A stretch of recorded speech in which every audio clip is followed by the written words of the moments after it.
Samson Peters Township match. This was a good match. I think there's some good takeaways here. I think you did some good things.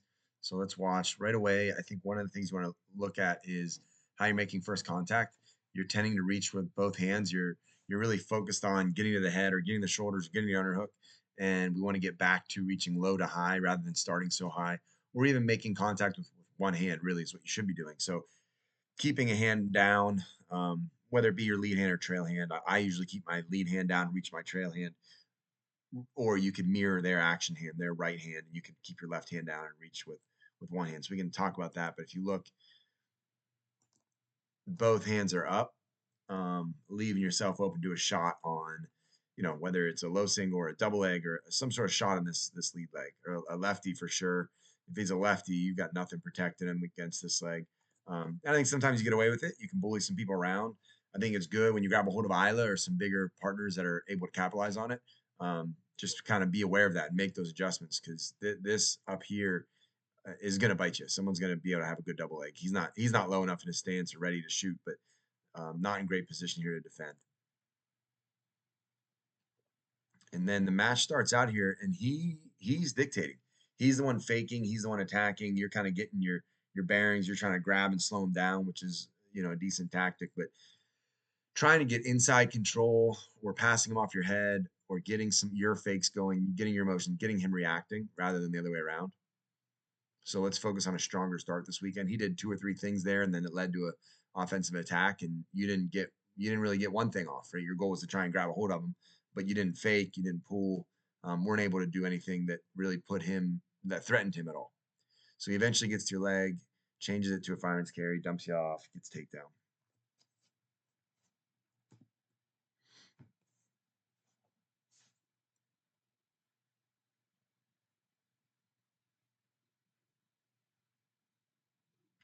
Palm up when someone goes to do snowplow. Turn your palm up like this. If it's this way, it's just too easy to take back. If you can palm up, you can defend it.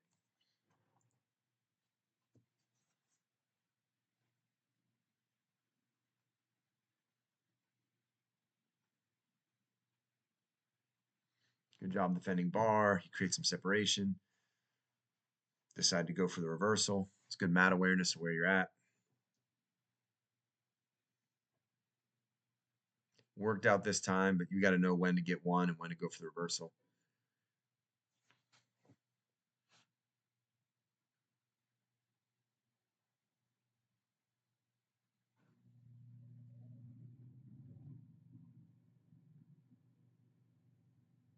This was great hustle. So could have very easily given him one. And there's such short time. I think we're under 10 seconds at this point, or maybe around 10 seconds.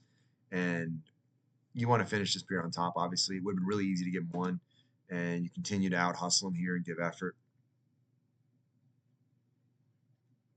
Here he breaks away. That could be one. You could have stopped wrestling, but if you stop here at all, the ref's going to give an escape point, but you go right back into a leg. He does a whiny little palm up move there of like, hey, where's my one? But he should be thankful because you end up finishing this anyways, and this would have been a takedown had you given one.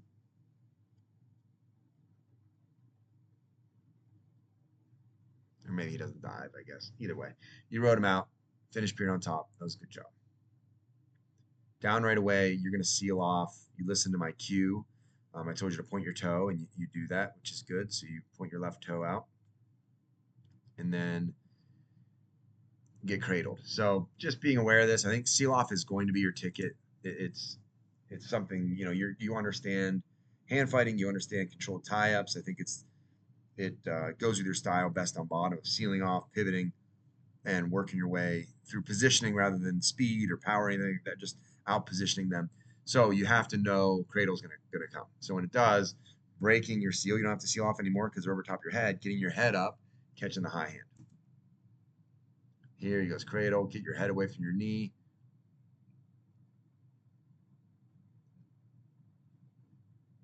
Get your head away from your knee and catch it. So just being a little quicker there. Thankfully, you've been wrestling long enough. You can fight cradles, which is good. Kind of lucky there. You just a little savvier than he was. He could get out of the cradle. You find yourself in the same position you were before, back in on a leg, facing him, finishing for a reversal. Here's a little bit of a missed opportunity, and it's not a position we've drilled much, but or ever maybe, but you can table that. So if you look at where your right knee is here, you can table this just like you would or shelf it like a single leg.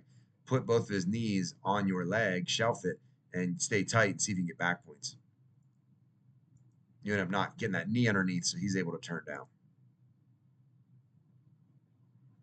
But good job catching bar, recognizing his arm was back. His arm was trapped. Good time to bar. Run reverse bar, settle in, get your count, and then go above the head. Or rather, go over the head. Once you go over the head, trying to get a lock and really drive your shoulder into his chest and get his back flat. So here you make the adjustment to go over.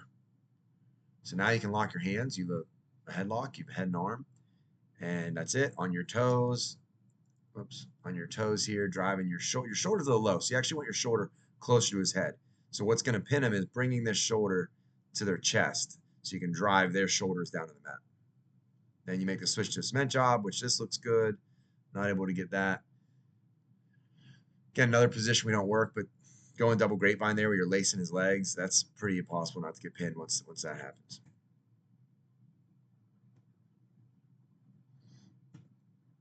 Good job out hustling him. Winning the body language big time here. You're bouncing.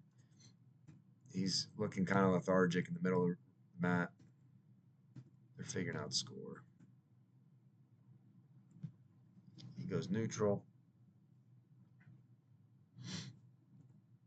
Yeah, so there it was, right? This is what we were talking about earlier in the match. Let's look at your hands. So your stance was low, and now it's starting to come up. Your eyes are looking up here. You're focused totally on upper body. Underhooks, grabbing hold of their head, but it's leaving you open. You're kind of defenseless, both hands up, right? Like this is a great still shot of where you're at and why you're in jeopardy to give up takedowns. Both hands are up. We need to down block, down block, down block. So when we're making first contact, when you're closing gap, it's important you have a hand down so you can get a hand on him and still be able to protect your legs. Ideally, if you know he has a good double leg, circling away from that lead leg. But right here, this is a great example. Your eyes are up at the head, your hands are up at his head. We need to be focused down so we can get arms between the bodies. Right now, there's nothing defending there.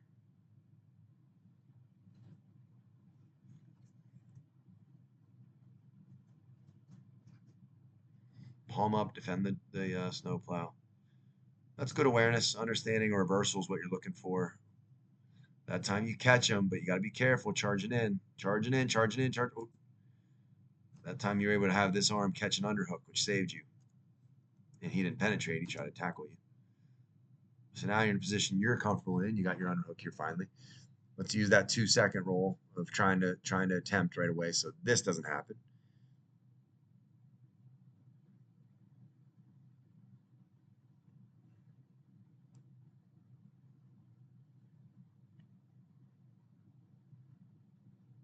And this was the takedown that sealed the match here. This was good.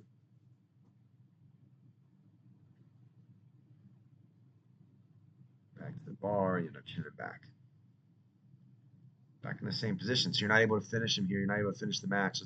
Maybe we put some effort here because you were here twice this match, probably gonna be there again. Getting on your toes, sticking your butt in the air higher so there's more weight on your shoulder. It's kind of a weird position because usually we get our hips in and our chest up. We actually want to do the opposite. We want our hips high and our chest down to get weight on. So we're lifting the head.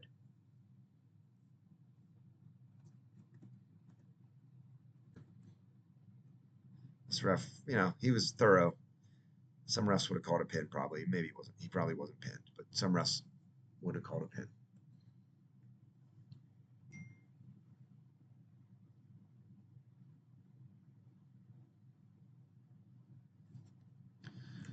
All right, that's it. Good job. I'd say the biggest thing you want to work on is your first contact. So tomorrow in the tournament, focus on your whistle start of looking at the legs. Keep it kind of looking through your eyebrows here, looking down through legs, and one hand down, one hand making contact, and then you can reach up or club to get to your underhook, but not both hands coming here. We're not, I think sometimes you like over under so much, you're trying to get right to over unders. It's not over unders isn't really a position you reach to get to. It's more one you wrestle underhook, find your overhook, or you take a shot and you get pulled up. Now you're in over unders, your chest to chest, rather than trying to meet him with your chest. You're coming in at more of a Greco stance. You're coming in more of a Greco stance up here, and you're leaving your legs open. So, great thing to work on tomorrow. is stalking with your hands down as you close the gap. That'll make a big difference. And then those other things talked about on bottom, sealing off, being ready for the cradle, just knowing it's going to happen. Anticipate they're going to throw a cradle when I'm turning in that hard, just being ready for it. Yeah, I guess that's it for now.